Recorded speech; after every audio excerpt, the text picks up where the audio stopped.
you can't tell when you look out of the back of the car how fast they're closing. I mean, you can tell they're closing, but you can't tell the rate they're closing. And I was looking at the start-finish line, looking at my mirror, looking at the start-finish line, and I thought, I don't think he's going to be able to beat me to it. Welcome to another edition of Race Day Preview here at ConcordMonitor.com. I'm Dave D'Onofrio. With me, as usual, Gavin Faretra. Gavin, Daytona 500 in the books. We just heard from race winner Jamie McMurray. Neither of us had him predicted as the winner. I'm sure a lot of people out there didn't either. What were your thoughts on McMurray's win and the race in general? We'll throw the whole pothole issue out of the way for a minute. We'll probably get to that anyway. But just him winning, I think it's just so important for NASCAR, just in the sense that I think a lot of people have this perception that there's, and rightfully so at times, that there's these 5 or 6 guys that win every week. And that can be true, but to have a guy come out of nowhere, so to speak, and win this race early, win a big race like they did Daytona 500, he's on every talk show now, he's out there promoting NASCAR, and a guy that people aren't used to seeing. I think it's just huge and a great way to start the season. Certainly, and I think one thing that I thought was pretty cool was right behind him is Dale Earnhardt Jr. He's driving for Earnhardt Ganassi Racing.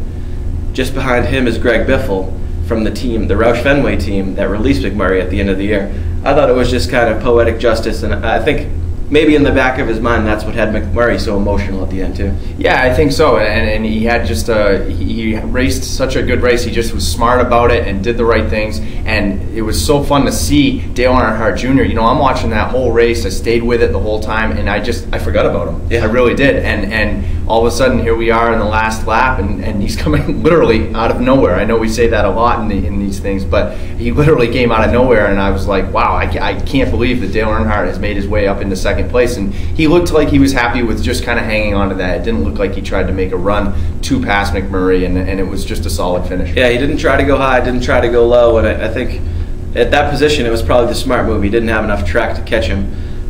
Getting to the track, you mentioned the potholes earlier, and obviously that was a huge issue.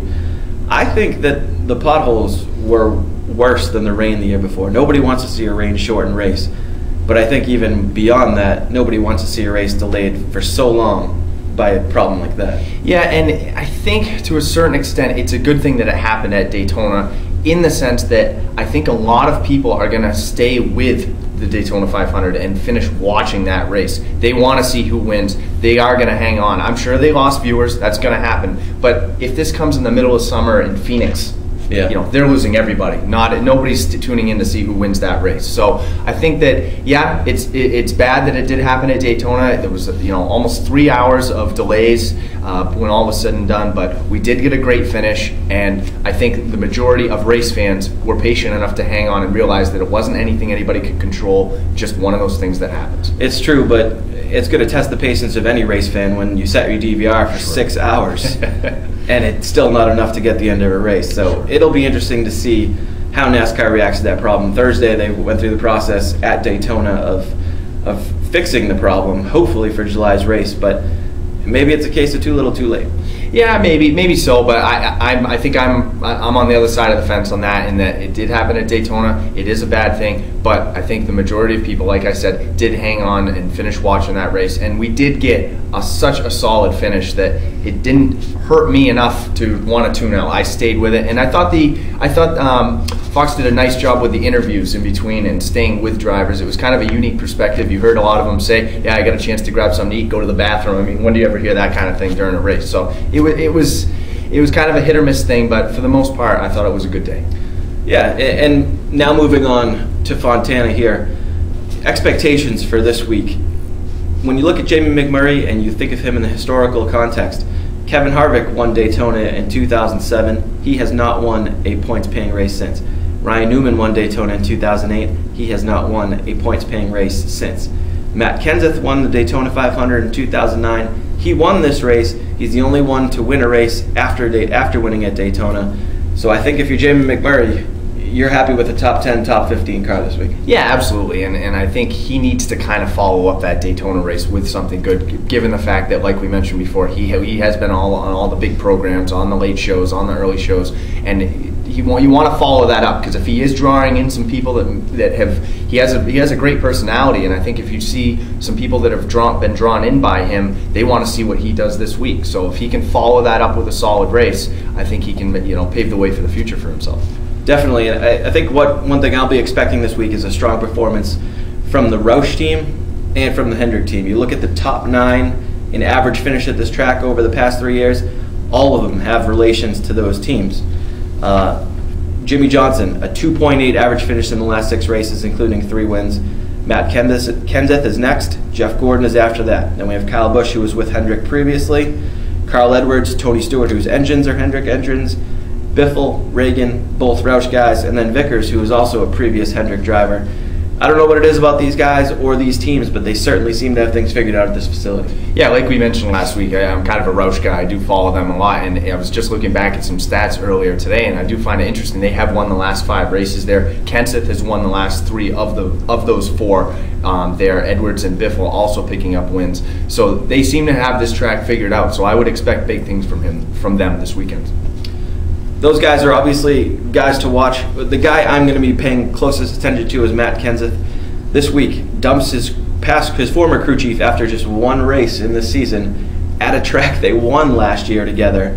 Very interesting move, but Todd Parrott, the new guy on the box of the 17, I think he's looking for something more. He was 8th at Daytona, not too bad, but when you're Matt Kenseth and the chase has become an expectation every year, that 1 year you miss it can spook you, and I think that's what happened. Yeah, absolutely, and I think he needs to. I think it's a good setup for him in that he's at a track where he's comfortable. So with a new crew chief on the box, working out those little kinks that you tend to learn during the off season. If you do have that in the season, it's a little bit harder. But going to a track where he's won 3 of the last 4 races, I think that will be his benefit this week.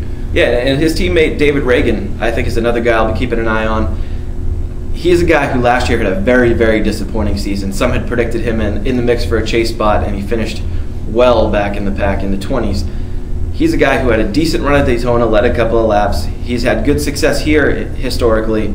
I think this can be a week where David Reagan picks up some confidence for the season. Yeah, and he was actually going to be my dark horse pick if we did have one. So let's have one. Dark horse pick, David Reagan, and for the same reason that you mentioned, he's 16th last week. He was just solid. Daytona is such a fluky thing where guys. Jamie McMurray pretty much comes out of nowhere to win that. Earnhardt second. So for him to kind of roll along and have such a solid finish like that, given the year that he had last year, like you mentioned, and the fact that he's a Roush guy, that's going to help him this week.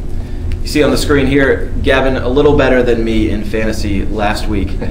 This week I'm out to change that, although I think we have the same pick as far as an A-list driver. I'm going with Jimmy Johnson, and you are too? Yeah, I am, and for these reasons. Led 74 laps last year, finished 9th. Led 76 in 2008 and finished 2nd. Finished 3rd after leading 31 laps in 2007, and he didn't lead a single lap in 2006, yet he finished 2nd. So all of those seasons are championship seasons for him, so he knows this track, and I think coming off a not a great week for him at Daytona, he's going to get back on pace and get himself situated back into where he's used to being.